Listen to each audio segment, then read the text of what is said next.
Hi guys, welcome back to our channel. చాలా రోజుల తర్వాత మన ఛానల్లో కుకింగ్ వీడియో ఒకటి పోస్ట్ చేశాను.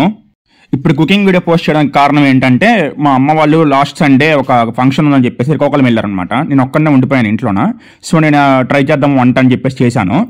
అయితే ఈ డిష్కి మాకు ఒక పెద్ద రిలేషన్ ఉంది. అది ఏంటి అని అంటే, మేము ఇంట్లో ఎక్కువ అన్నం ఉండిపోతుంది కదా, చలిదన్నం అంటారు మేము, అంటే తర్వాణ వేసుకుని ఉంచుకుంటాము.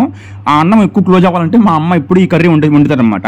ఇది ఉంటే మేము ఎక్కువ రైస్ తినేవాళ్ళము మార్నింగ్ స్కూల్కి వెళ్ళేటప్పుడు. అప్పుడు అమ్మ టమాటా వేసి ఉండేవారు, అందుకని మేము టమాటా కర్రీ అనేవాళ్ళము. ఆ తర్వాత మేము గుడ్డు కొట్టేసి వండుతున్నాం అని చెప్పేసి గుడ్డు కొట్టిన కూర అనేవాళ్ళము. ఇప్పుడేమో డిఫరెంట్గా అందరూ స్టైల్గా పాష్గా ఎగ్ ఆమ్లెట్ కర్రీ అని చెప్తున్నారు. పేరు ఏదైనా సరే టేస్ట్ అదే కదా. సో ఇప్పుడు నేను ట్రై చేస్తున్నాను, ఒకసారి రెసిపీ చెప్తాను చూడండి. ముందు ఒక 3-4 ఆనియన్స్, అలాగే ఒక 2-3 టమాటాలు మొత్తం చిన్న చిన్న ముక్కలుగా కట్ చేసుకోవాలి. ఎంత చిన్నగా ఉంటే అంత గ్రేవీ అంత బాగుంటుంది అనమాట. ఆ తర్వాత ఒక ప్యాన్ తీసుకొని అందులోకి ఒక 4 టేబుల్ స్పూన్స్ వరకు ఆయిల్ వేసుకోవాలి. ఆయిల్ వేసుకున్న తర్వాత ఉల్లి మొత్తం అందులోకి పెట్టి కొంచెం బాగా గోల్డెన్ బ్రౌన్ కలర్ వచ్చేదాకా ఫ్రై చేసుకోవాలి ఆనియన్స్ అంతాను.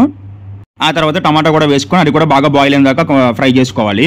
ఆ తర్వాత అందులోకి కరివేపాకు, ఆవాలు వేసుకొని బాగా కలుపుకోవాలన్నమాట. మొత్తం ఆ తర్వాత ఫ్రై అయిన తర్వాత కొద్దిగా ఉప్పు, కారం, పసుపు కూడా వేసుకొని కలుపుకోవాలి. మొత్తం అన్నీ కలిసిన తర్వాత కొద్దిగా వాటర్ యాడ్ చేసుకోవాలన్నమాట. వాటర్ యాడ్ చేసి మూత పెట్టుకోవాలి. కొంచెం సేపు ఆగితే వాటర్ అంతా బాయిల్ అవుతుంది. అలా వాటర్ బాయిల్ అవుతున్నప్పుడు గుడ్లు తీసుకొని ఒక్కొక్కటి కొట్టుకొని వేసుకోవాలన్నమాట.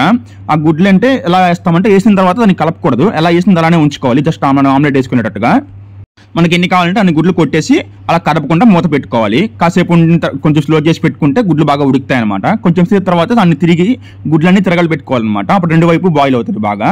అంతే, మన కర్రీ రెడీ. మళ్ళీ నెక్స్ట్ వీడియోలో కలుద్దాం. Bye bye.